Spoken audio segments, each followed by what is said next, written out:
Act 3. The place where every single bit in the game reaches its final form. Where even the worst possible setups become somewhat viable. And where the most broken builds become godlike. And luckily for us, throughout the entire playthrough, Moondruid has been nothing but broken. So what can you expect from this video?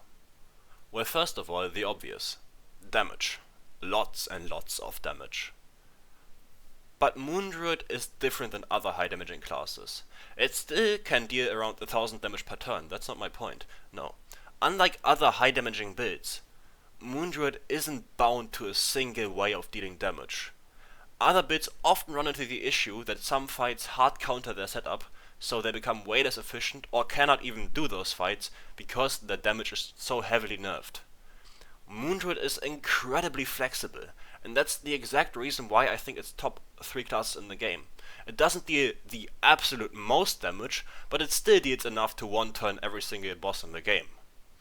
So, the really valuable part about it is that so many different wild shapes can deal high damage, making it a perfect fit for every single fight in the game.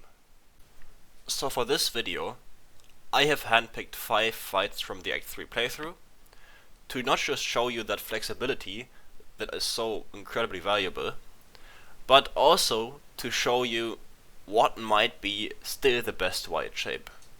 Because even though Moondruid is all about variety, learning what deals the highest damage per turn is still worthwhile in my eyes.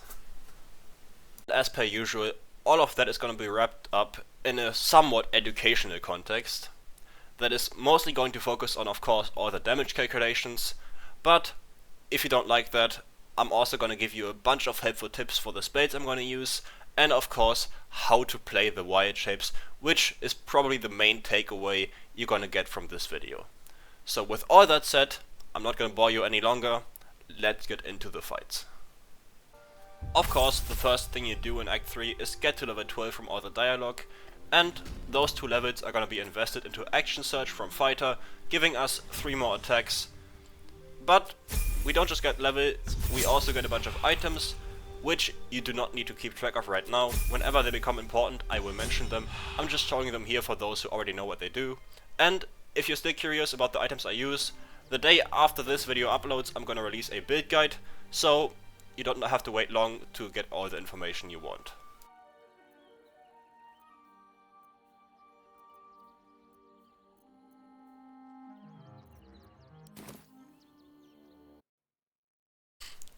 The more astute observers among you may have noticed that I already showed you Orin's dagger there, which is actually a key part of the build in Act 3, so let's start with my kill on her. She is, as per usual, quite dangerous actually, that's why I classified her as like an 8 out of 10 on the threat scale here. Mostly because of the way I fight her. I play it very risky, and usually on a Dark Urge playthrough she isn't as dangerous, but I like to gamble, so here is my Orin fight. Now, killing Orin in Slayer form is very simple. Step 1 was casting Contagion on the Blacksmith in Rivington, which transfers the effect to her in the Bar Temple, making her vulnerable to all damage permanently, even across long rests. That's how busted Contagion really is. Now, the second step is also very simple. We need to stack our spell safety C, since in Slayer form you cannot use the paralyzing critical ability from the amulet, you have to use Hold Monster to paralyze her. Problem is, she has legendary resistance, allowing her to add plus 10 to her saving throw, so we need to have as much spell safety C as possible. With all that done, we can initiate combat and hope for the best. I also use the Gloves of Martial Extortion here for an extra attack on my turn, and they also damage me perfectly below the threshold for the Helmet of Grit to give me another bonus action. However, this is where I find out that when transforming into any wild shape while having the extra bonus action active, you just lose it. I won't make this mistake again, but this is where I find out.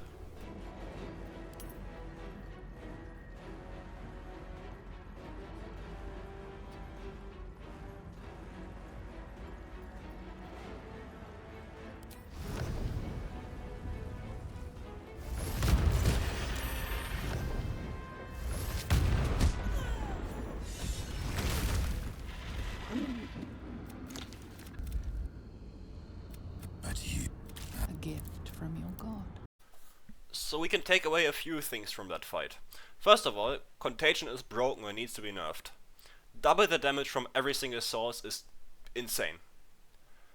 Also, I'm gonna show you later on how to use Contagion in an even more evil way, because there's a slight feature to Contagion that nobody knows about really, and that it makes it even more broken than it's already been for this fight.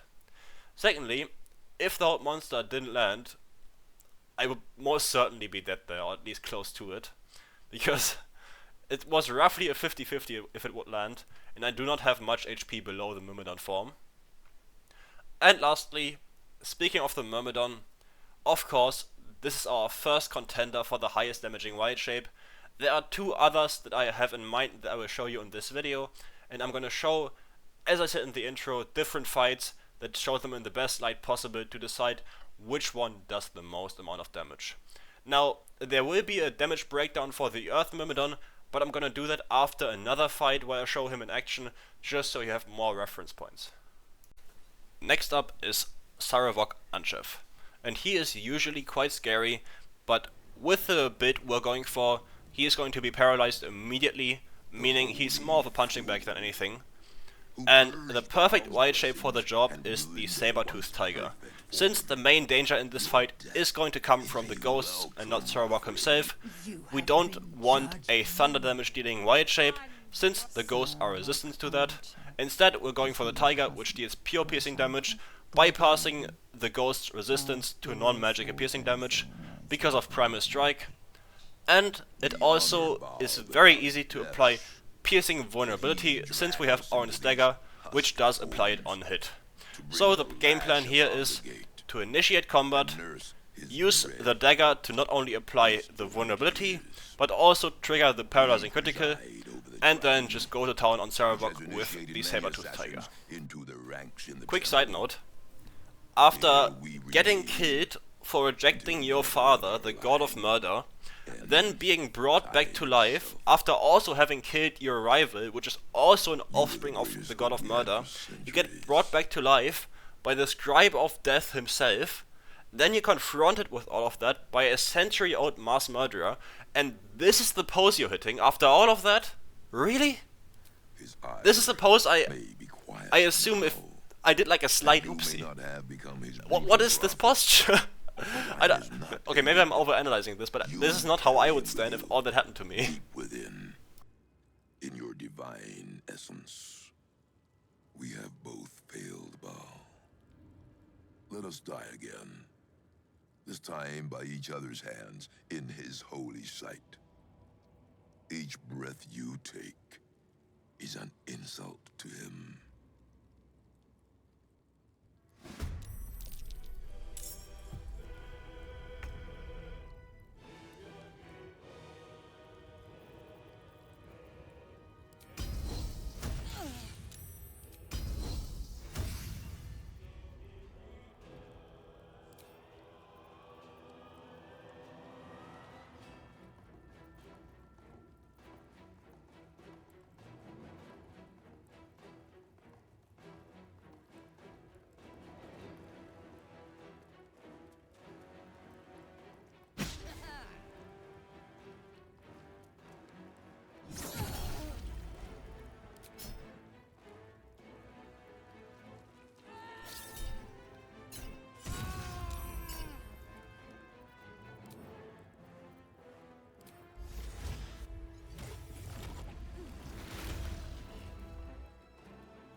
Just a quick explanation of what just happened.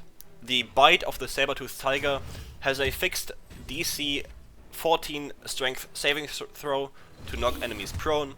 Usually that's very bad, but if the target is paralyzed, they are guaranteed to fail all strength saving throws, so the DC doesn't matter. He falls prone, and then once he is prone, I can use Jugular Strike to deal the massive amounts of damage. Again, one Jugular Strike can deal up to 170 damage per turn, which obviously won't happen every time, or if at all, but it will come close to it at some point. And that's just why this Wildshape is so fantastic. I really do love this guy.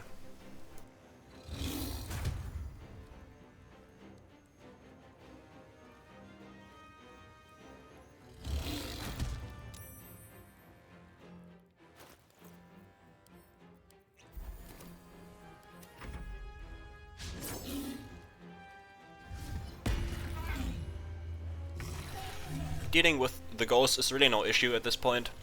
I mean, I do have a bunch of healing potions, but the tiger also regenerates hit points each turn, and it also bypasses again the non-magical resistance the ghosts have. Unlike the Earth Myrmidon, it also doesn't have thunder damage, which they are also resistant to, so it's really the perfect choice for this fight.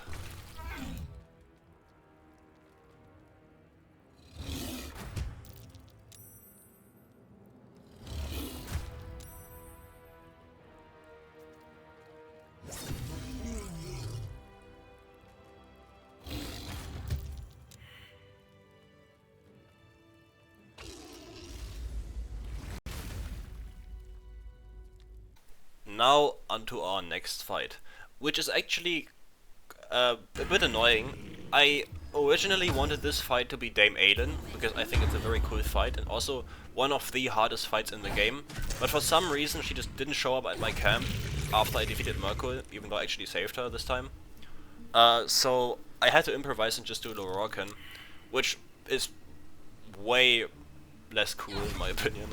He's still slightly dangerous, but not with the way I deal with him here, because I actually show a very evil trick. That's why I mentioned earlier with Contagion. Contagion is not a hostile action. The only hostile action it can be is if you miss the initial part. But if you just cast it on someone and hit the first part, and then they also fail all the saving throws, they don't turn hostile. Meaning you can just cast it as like a pre-fight debuff if the enemy isn't already hostile, or some enemies are like story relevant enemies. The only two examples I can think of are Gortash and Inquisitor Wargas. Those two are a bit different. They trigger under certain circumstances anyway, so they will aggro anyway, but most enemies won't aggro if you just cast Contagion on them, which is very funny and like extremely OP as well.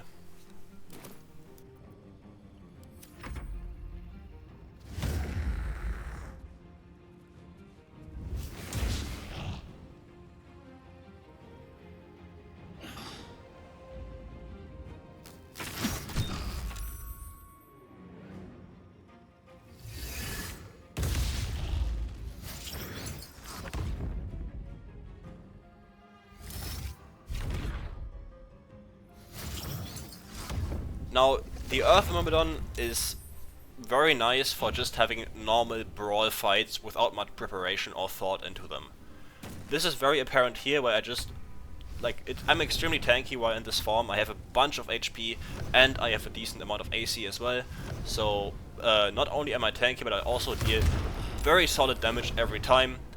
No preparation needed, I just hit them and they take a bunch of damage. So, for just brain dead or normal encounters, the Earth Myrmidon is always the best choice to simply deal damage, if that makes sense. However, I'm gonna give you the damage breakdown after this fight, and I'm gonna show you the difference between the Sabre-tooth Tiger and the Earth Myrmidon when it comes to prepared and single target intensive fights.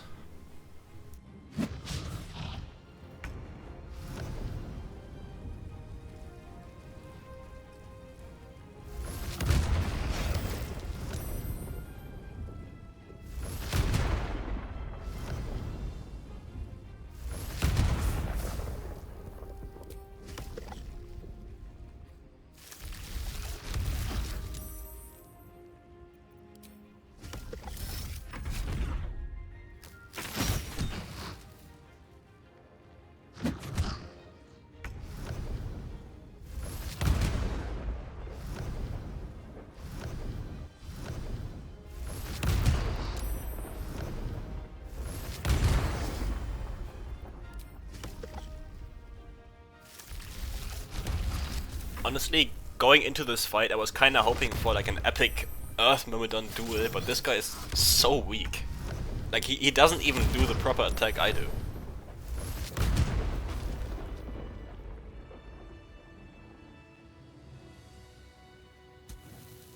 What's hiding here?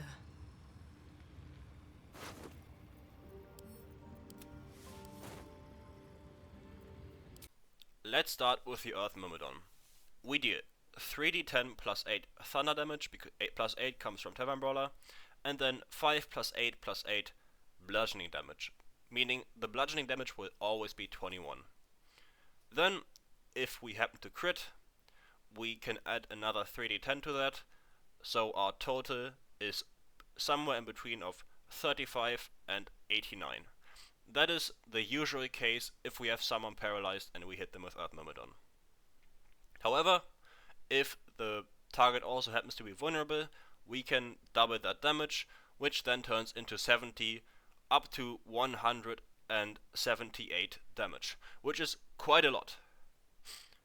Now, if you recall, I'm going to give you a very quick breakdown of the Sabre-tooth Tiger. On a normal Jugular Strike, it deals 36 to 56 damage. On a critical Jugular Strike, it deals 40 to 80 damage, and then on a full vulnerable Jugular Strike, it deals 80 to 160 damage. Sometimes more, because conditions can vary with gaping wounds and other effects, but that's the baseline we're going with. Now, 160 is clearly less than 178. So why would the Sabre-tooth Tiger ever be better than the Earth Myrmidon for single targets? The answer is extremely simple. How do we apply a vulnerability? Contagion is fantastic. Makes them vulnerable to all damage, but it doesn't work against many targets. Doesn't work against undead. Doesn't work against anyone with divine health, meaning no paladin enemies. And it doesn't work against Raphael. Meaning, if we want to make them vulnerable, we would have to use some other source of bludgeoning and thunder vulnerability. However, there are only two more sources of those vulnerabilities. First one is the frozen effect. For one turn, the enemy becomes frozen under circumstances when they are chilled and then turned wet. However, frozen is only for a singular hit. The enemy shatters once they are hit, removing the frozen effect. So, in terms of overall DPS, a permanently piercing vulnerable target would take more damage from the Sabre-tooth Tiger than just one frozen hit from the Earth Myrmidon. There's also a much less known effect called Brittle. Brittle can only be obtained using the Water Elemental. Whenever you use the Winter Breath action from the Water Elemental on a burning target, it will become brittle for 3 turns, becoming vulnerable to thunder and bludgeoning damage. Perfect, right? Well, guess what? Do you think a devil can burn? Great guess, he can't. So, Raphael is also immune to brittle, meaning our only option to get any vulnerability is Orin's dagger with the Aura of Murder, and that's my main point. The reason why I still believe that the Sabre-tooth Tiger is better for most single targets is because of accessibility of vulnerability. If the enemy can't become brittle or contagioned, Aura of Murder will always outperform the damage because vulnerability is so OP. However, as soon as those matter, as soon as the enemy can be contagioned, there's no question that the Earth Elemental is better. So, in this case, there is a clear answer for who does the most damage, but as I said in the intro, sometimes the highest damaging builds have some restrictions that make them useless, or not useless, but much less effective in certain encounters. And not to mention, later on we're going to fight Gortash. He becomes immune to thunder damage in his second phase, so we're going to have to find a solution for that as well. But I think it's important to clarify when to use either of the two, because both can deal huge amounts of damage, and it really just depends on your knowledge of the game, which vulnerability you want to apply. Alright, before the actual fight starts, I want to explain exactly what I'm doing here, because it might get confusing. First, I use Martial Extortion from the gloves. Just like with Sarevok, I do this so I can do the free attack against Raphael, applying Aura of Murder for the piercing vulnerability from the dagger. This attack also allows me to proc the Band of the Mystic Scoundrel, which is my ring. This ring essentially allows you to cast any enchantment or illusion spell after you make a weapon attack for a bonus action.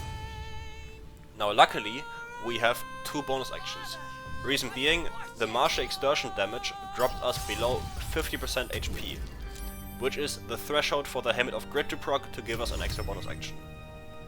We use this bonus action to cast Hold Monster, and now he is paralyzed and vulnerable without us losing any of our base action and bonus action. We then transform into the tiger, but before that we make sure to action surge, so we have two full valuable actions that we didn't touch to go to town with Jugular Strike on him. Hell has its laws. Hell. Effect in the cause. Curtain falls, but hold your applause. For now down here come the claws.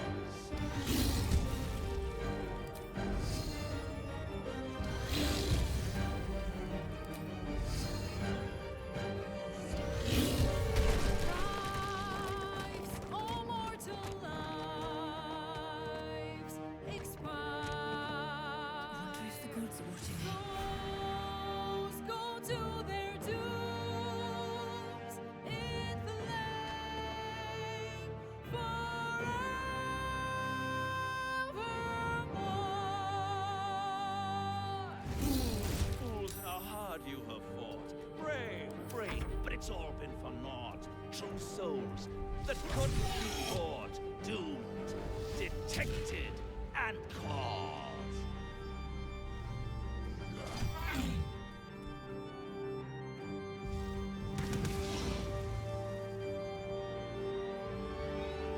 No more deals, it's over. The final act, you're doomed. No more grace, it's over. This house of hope.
Now that the Wildshape's job is done, we can just use the last remaining HP it has to tank the op attacks, and then switch to the caster playstyle, since that's just way better for AoE.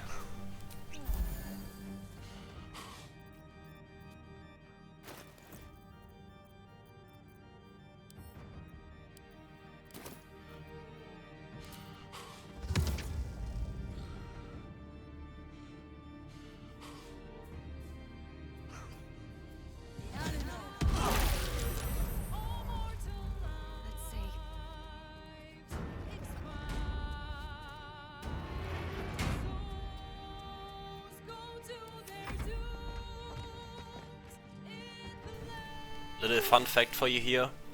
Cambions only use their flyer action if they can directly target you afterwards. So if there's no way for them to target you with it, they won't use the fly ability they have. Meaning their movement is heavily reduced if you make it so they can't reach you with their base movement, if that makes sense.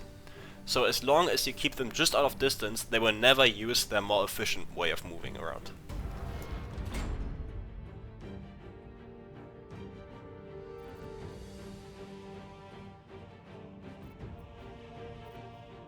Alright, here I kinda fumbled a bit, nothing too drastic, I just waste one action here.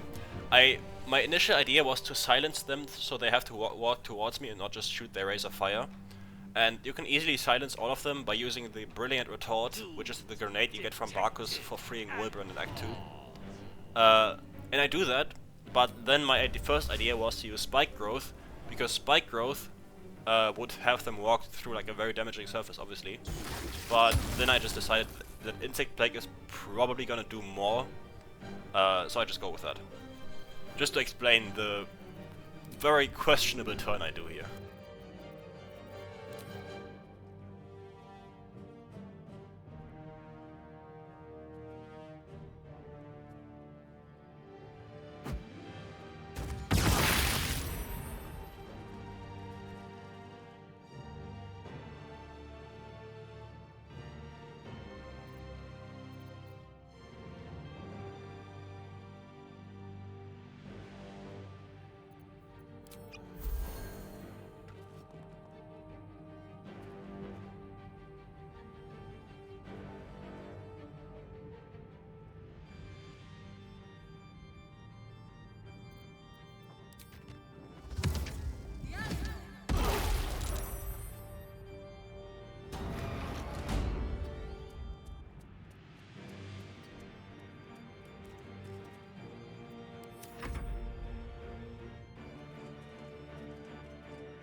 Now, had I stuck to my original plan of using Spike Growth, I probably could have finished the fight right here, if I just stayed closer.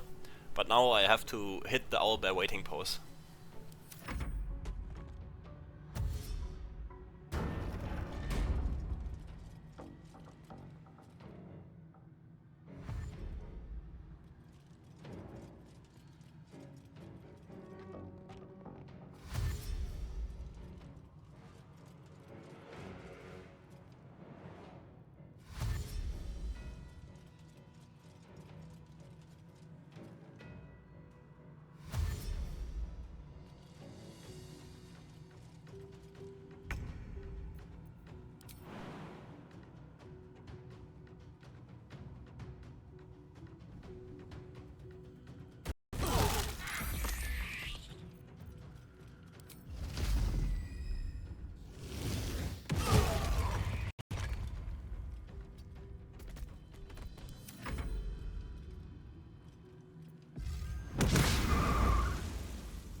Next up is the handsome young man himself.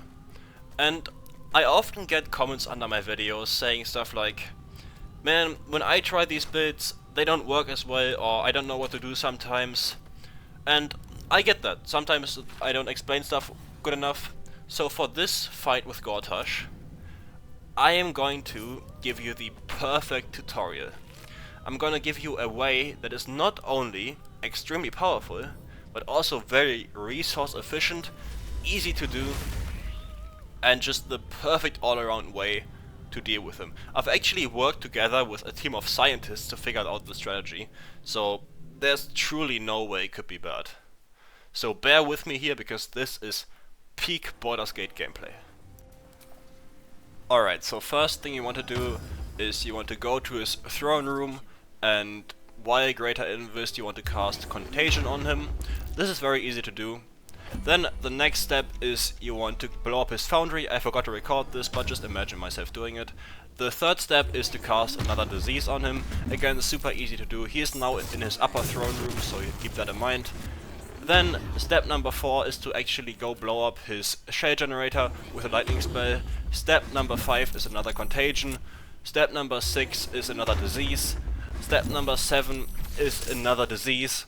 Step number 8, cast another disease. And step number 9, you're done. So now our handsome young man here is blinded, befuddled, takes double the damage from everything, has disadvantage on every single saving throw and attack roll, and he also is getting stunned whenever he takes damage. So like a slight debuff, but just minor. And if you're wondering how I did that actually, jokes aside, you can actually just rest. Contagion lasts forever, not just long rest. It's just there now. He is like this until someone casts Greater Restoration on him, which is insane to me. I think it's supposed to last until long rest, but it just doesn't. It just lasts forever. So yeah, we make our great escape, because technically this wasn't the last thing I did, it's just the last thing in the video. So now we are ready to fight Gortash for real. And since he is resistant to thunder damage just by default, we can't use the Earth Elemental again. I mean, he can be Contagion, but he is resistant, so where's the point? And he also becomes immune in his second phase, so that's even less useful. So what do? I don't want to use the Sabre-tooth Tiger again, just be kinda boring. So we are going to be using the Water Elemental. Now this is a guy I saved for last, because I actually think he's on par with the other two. He has a specific feature I really like about him. The Water Elemental is able to not only attack with his melee stuff, but he also has an action that allows him to send 3 exploding icicles, and those deal a bunch of damage.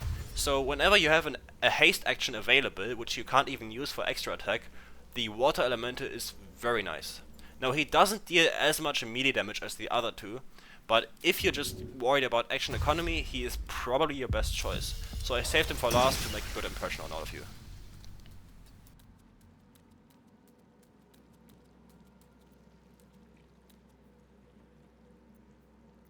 Where am I?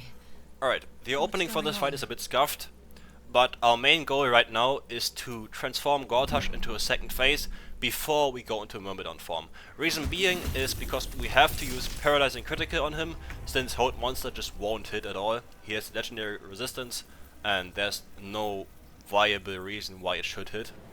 So Paralyzing Critical doesn't have a save, so it's much more reliable.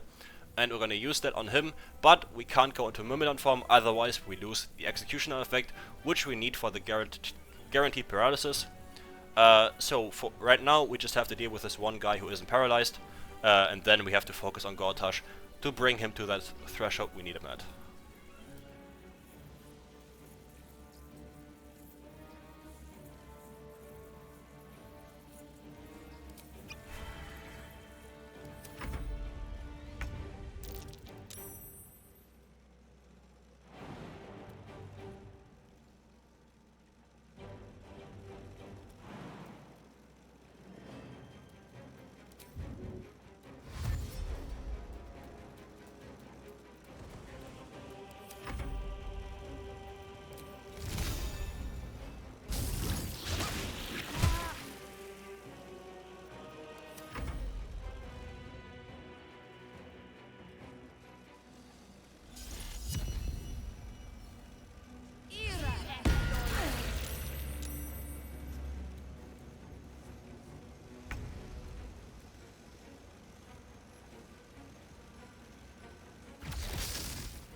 Even though my tutorial was mostly ironic, one part was actually quite helpful, which is to destroy the functioning shield device, because otherwise, instead of the dysfunctioning one, he would have gained resistances to all damage, which then would have neutralized the contagion for one turn, which would have been annoying.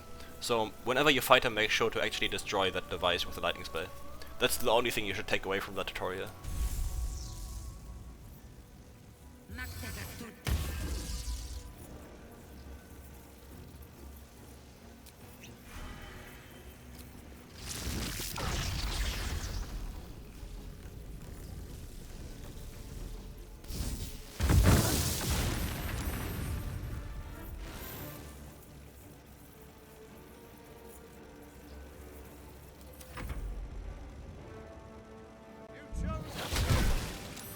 You chose to die.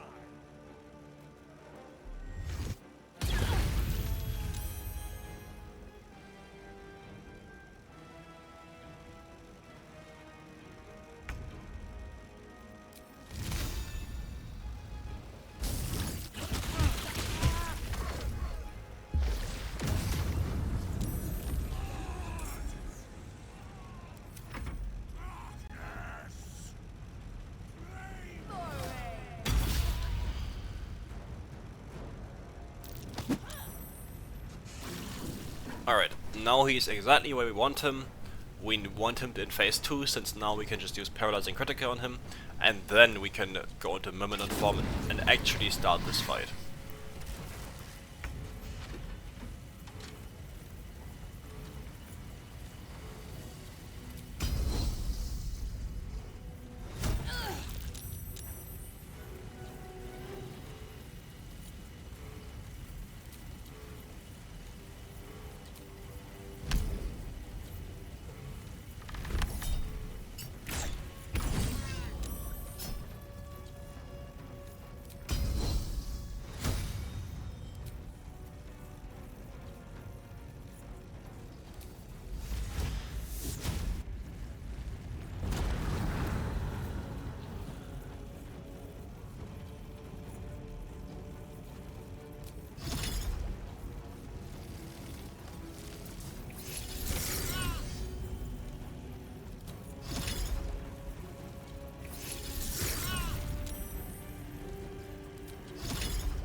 And this is what I mean by perfect action economy.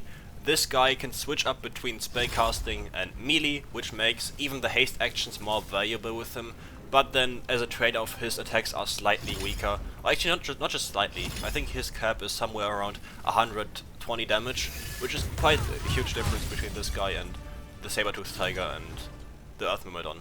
So he does have the spellcasting side, which can do a lot of damage on a vulnerable critical target, but his attacks are weaker. So this guy, this is the perfect situation for him, but in other ones he would just be outshined by the other two.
So now it's just cleaning up the scum, which is pretty easy, these guys aren't that strong.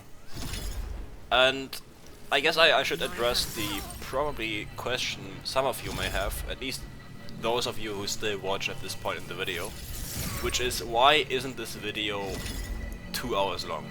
Which I planned it to be that long, but I figured that most fights boil like most fights with lots of enemies boil down to just using Wall of Fire and Blitzing Plague. and I found that very boring to show. So I decided to just show my favorite fights where I had like a great execution, or where I could show off some aspect of the build that are more unique and deserve some spotlight, but I didn't want to show off every single fight just for the sake of it. Now I did actually forget to record 2 fights, which I'm very sad about. One is the Watcher fight, which was pretty cool, and the other one is Ansor. So like 2 very tanky enemies that are very resistant, which would have been like, these are probably the 2 most challenging enemies in the entire thing. So I'm very annoyed that I didn't record those. But yeah, just as an explanation for why I didn't show all the stuff. Also, if you're still here and you're not yet subscribed, I would really appreciate it. That would be great. Otherwise, just like or comment if you have a question. And also, I do a bunch of new editing stuff each video, so if you have any feedback on that, it's always welcome. Other than that, this is pretty much it for the video. Of course, the build guide will release tomorrow, so you can look forward to that. And there I would also go more in depth on all the items I used. Even though this build is very item light, I barely used any, except for like the martial extortion gloves and all that. But yeah, thank you so much for watching, and I'll see you in the next one.